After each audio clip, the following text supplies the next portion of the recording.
Hello दोस्तों, welcome back to my channel. दोस्तों, आज हम एक्सप्लेन करने जा रहे हैं 1972 में आई एक क्राइम थ्रिलर मूवी को, जिसका नाम है व्हाट द पेपर शो। तो चलिए वीडियो शुरू करते हैं। मूवी की शुरुआत होती है और हम सारा नाम की एक औरत को देखते हैं जो अपने बाथटब में नहाने के लिए जा रहे थे, लेकिन तभी सारा को बाथटब में ही करंट का झटका लगता है, जिसकी वजह से सारा यहाँ मारी जाती है। इसके बाद हमें 1 साल बाद का सीन दिखाया जाता है। यहाँ हम एलिस नाम की एक लड़की को देखते हैं जो कि अपने हस्बैंड पॉल के घर पर आती है। पॉल की पहली वाइफ सारा थी, जो बाथटब में इलेक्ट्रिक शॉक लगने की वजह से मारी गई थी, और सारा को मरने के बाद पॉल ने एलिस से अपनी दूसरी शादी कर ली। पॉल एक बिजनेसमैन होता है जो ज्यादातर समय अपने घर से बाहर ही रहता था, इसलिए पॉल ने एलिस को अपने 12 साल के बेटे का देखभाल करने के लिए इसे अपने घर पर बुलाता है। पॉल के बेटे का नाम मार्कस होता है। पॉल ने एलिस को बताया था कि मार्कस अपने स्कूल गया है, जो कि 1 हफ्ते बाद घर पर वापस आएगा, इसलिए एलिस यहाँ घर पर पहले ही आ जाती है। एलिस यहाँ आकर देखती है कि मार्कस तो उससे पहले ही घर पर आया हुआ है, इसलिए एलिस मार्कस से घर पर पहले से ही आने का रीजन पूछती है। मार्कस बताता है कि इसके स्कूल की छुट्टी चल रही है क्योंकि इसके पूरे स्कूल में कोई बीमारी फैल गई है। एलिस भी मार्कस की बातों पर यकीन कर लेती है, लेकिन एलिस को यहाँ मार्कस के साथ काफी अजीब लग रहा था, क्योंकि मार्कस भले ही उम्र में छोटा था, लेकिन ये बातें बड़े बड़े लोगों की तरह का करता था। अगले दिन पॉल एलिस को कॉल करता है क्योंकि पॉल अपने बेटे मार्कस से बात करना चाहता था, इसलिए एलिस मार्कस के पास फोन लेकर आती है। पॉल अपने बेटे से बात करता है। मार्कस से बात करने के बाद पॉल एलिस से बात करने लगता है। एलिस पॉल से बात कर ही रही थी कि तभी पीछे से मार्कस आता है, जो एलिस को गलत तरीके से छूने लगता है। मार्कस के इस बिहेवियर से एलिस को काफी गुस्सा आता है, लेकिन ये मार्कस को कुछ बोले बिना ही यहाँ से चली जाती है। अब धीरे धीरे दिन बीत रहा था और एलिस को पता चलता है कि मार्कस एक बिगड़ा हुआ लड़का है, जिसकी वजह से इसका कोई भी फ्रेंड नहीं है, इसलिए एलिस हमेशा ही मार्कस का अच्छे से ख्याल रखते थे। लेकिन मार्कस तो एक बिगड़ा हुआ लड़का होता है, इसलिए ये हमेशा ही अपनी ही स्टेप मॉम को गंदी नजरों से देखा करता था। कुछ दिनों के बाद मार्कस के डैड पॉल अपना काम खत्म करके घर वापस आते हैं। मार्कस और एलिस भी पॉल को पिक करने एयरपोर्ट पर आए हुए थे। ये तीनों जब कार में बैठकर घर पर जा रहे थे, तब रास्ते में पॉल एलिस को छूने लगता है, जिससे एलिस का ध्यान ड्राइविंग से हट जाता है। इनके कार का एक्सीडेंट होने ही वाला था कि एलिस कार को कंट्रोल कर लेती है। अब ये सब लोग घर पर आ जाते हैं। घर आकर मार्कस यहाँ खेलने चला जाता है और पॉल एलिस के साथ कमरे में जाकर घपाघप करता है। आज की शाम ये तीनों एक रेस्टोरेंट में आकर डिनर करते हैं। पॉल यहाँ एलिस से कहता है कि क्या तुमने मेरे लॉकर से पैसे निकाले थे? तब एलिस कहती है कि नहीं, मैंने कोई पैसे नहीं निकाले थे, बल्कि वो पैसे मार्कस ने निकाले थे उस टैक्सी को पे करने के लिए। ये सुनकर मार्कस कहता है कि मैंने तो सिर्फ 365 सेंट्स ही पे करने के लिए निकाले थे। इस पर एलिस कहती है कि तुम्ही ने तो मुझसे कहा था कि मैंने डैड के लॉकर से सारे पैसे निकाले हैं। तब मार्कस कहता है कि मैंने ऐसा कुछ तुमसे कहा ही नहीं। अब पॉल पैसे गुम होने का सारा इल्जाम एलिस के ऊपर ही डालता है, इसलिए एलिस घर आकर मार्कस के कमरे की तलाशी लेती है। एलिस को यहाँ पैसे तो नहीं मिलते,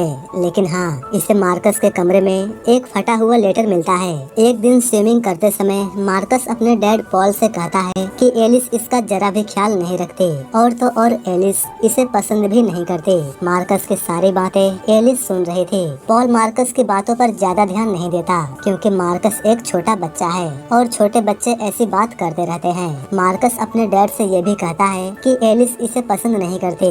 मार्कस अपने डैड से ये भी कहता है कि एलिस ने आज इसके कमरे की तलाशी ली है, इसलिए पॉल एलिस से उसके बारे में पूछता है, लेकिन एलिस पॉल को कुछ भी नहीं बताती। अगले दिन एलिस मार्कस के बारे में और भी बातें जानने के लिए ये उसके स्कूल जाती है। मार्कस के टीचर एलिस को बताते हैं कि मार्कस की छुट्टियां नहीं चल रही हैं, बल्कि उसे इस स्कूल से निकाल दिया गया है। टीचर बताते हैं कि इन्होंने मार्कस के स्कूल से सस्पेंड होने का एक लेटर भी घर पर भेजा था, लेकिन उस लेटर को मार्कस ने फाड़ दिया था, जिसका कुछ टुकड़ा एलिस को उस दिन मार्कस के कमरे में मिला था। स्कूल के टीचर एलिस को बताते हैं कि मार्कस काफी बिगड़ा हुआ लड़का है, जो स्कूल के आसपास मौजूद घरों के जासूसी करके घर में घपाघप कर रहे लोगों को देखा करता था, और तो और मार्कस स्कूल के आसपास घूम रही बिल्लियों को भी जान से मार देता था। मार्कस की इन सब हरकतों को देखकर उसे इस स्कूल से सस्पेंड कर दिया गया। एक दिन पॉल एलिस को एक पार्टी में लेकर आता है। एलिस यहाँ एक औरत से मिलती है जिसका नाम सोफी होता है।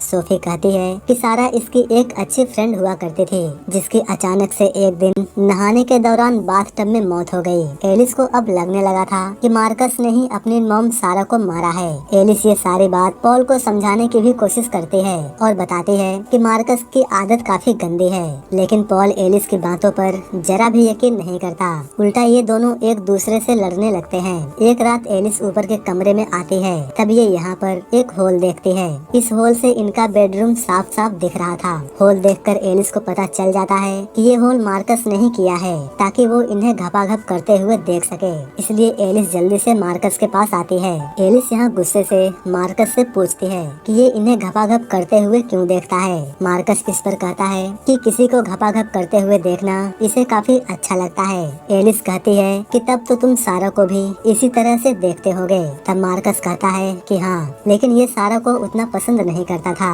क्योंकि वो एलिस की तरह ज्यादा हॉट नहीं लगती थी। एलिस यहाँ मार्कस से सारा की मौत के बारे में पूछती है। तब मार्कस इसे बताता है कि सारा को हार्ट अटैक आया था जिससे वो मारी गई। लेकिन एलिस कहती है कि तुम झूठ बोल रहे हो क्योंकि सारा की मौत इलेक्ट्रिक शॉक लगने की वजह से हुई थी। एलिस मार्कस से कहती है कि तुम सारा की मौत के बारे में बहुत कुछ जानते हो, लेकिन तुम मुझे बताना नहीं चाहते।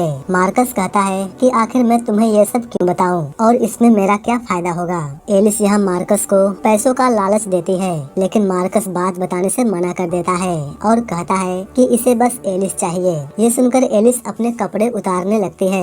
एलिस को कपड़े उतारता देख मार्कस भी एलिस को सारी बातें बताने लगता है। मार्कस बताता है कि सेरा को हार्ट की बीमारी थी जिसके बारे में किसी को भी पता नहीं था और ये बात सारा ने इसके डैड पॉल को भी नहीं बताई थी, लेकिन ये बात मार्कस को डॉक्टर के एक रिपोर्ट से पता चला था। एलिस को यहाँ लगता है कि मार्कस इसे जो बता रहा है वो सब झूठ है, इसलिए ये मार्कस की बातों पर यकीन नहीं करती और यहाँ से चली जाती है। इसके बाद एलिस ऊपर के कमरे में हुए होल को दिखाने के लिए पॉल को ऊपर के कमरे में लेकर आती है, लेकिन यहाँ पर कोई भी होल नहीं होता। एलिस पॉल से कहती है कि मार्कस इन्हें हमेशा ही इनके कमरे में देखता रहता है, लेकिन पॉल एलिस के किसी भी बात पर यकीन नहीं करता। एलिस की बातों से पॉल को लगने लगा था कि एलिस धीरे धीरे मेंटली डिस्टर्ब होती जा रही है, लेकिन एलिस भी हार मानने वाली नहीं थी।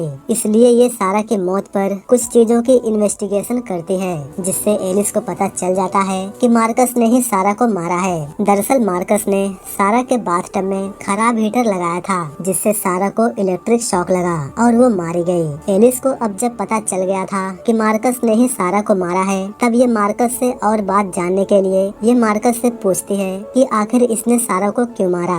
मार्कस यहाँ बताता है कि सारा इसे अच्छी नहीं लगती थी।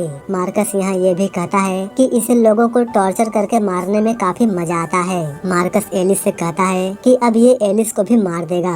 मार्कस की बात सुनकर एलिस पूरी तरह से हैरान हो जाती है और इसे कुछ भी समझ नहीं आता कि अब ये करे तो क्या करे, क्योंकि एलिस की बातों पर कोई भी यकीन नहीं कर रहा था। एलिस की बातों से पॉल को भी लग रहा था कि एलिस अब पागल हो रही है। धीरे धीरे सच में एलिस पागल हो जाती है, जिसकी वजह से इसे एक मेंटल हॉस्पिटल में रखा जाता है। कुछ महीने बाद एलिस ठीक ठाक होकर घर वापस आती है। एक दिन पॉल, एलिस और मार्कस बाहर घूम रहे थे। मार्कस यहाँ अपने डॉग के साथ खेल रहा था और एलिस पॉल के साथ बात कर रही थी। कुछ समय बाद एलिस और मार्कस एक दूसरे से मिलते हैं और ये सारा की मौत के बारे में बात करते हैं। मार्कस कहता है कि ये अब एलिस को नहीं मारेगा क्योंकि अब ये इसे लाइक करने लगा है। एलिस भी यहाँ मार्कस से रोमांटिक बातें करती है। एलिस यहाँ मार्कस से कहती है कि ये दोनों मिलकर पॉल को मार देंगे और फिर कहीं पर भाग जाएंगे। एलिस यहाँ मार्कस को एक लंबा वाला किस करती है। एलिस यहाँ एक कार को देखती है जो रोड पर तेजी से जा रही थी। ये देख एलिस डॉग के टॉय को रोड पर फेंक देती है, जिससे डॉग उसे पकड़ने के लिए जाता है। मार्कस भी अपने डॉग को बचाने के लिए उसके पीछे भागता है, लेकिन मार्कस रोड के बीच में होता है कि तभी वो तेज कार आ जाती है जो मार्कस को ठोक देती है, जिससे मार्कस यहाँ पर मारा जाता है। मार्कस की मौत से एलिस काफी खुश होती है क्योंकि एलिस ने मार्कस को मारने का जो प्लान बनाया था वो प्लान कामयाब होता है। मार्कस की मौत के बाद एलिस अब टेंशन फ्री हो जाती है और हमारी ये मूवी भी यहीं पर एंड हो जाती है। Thanks for watching.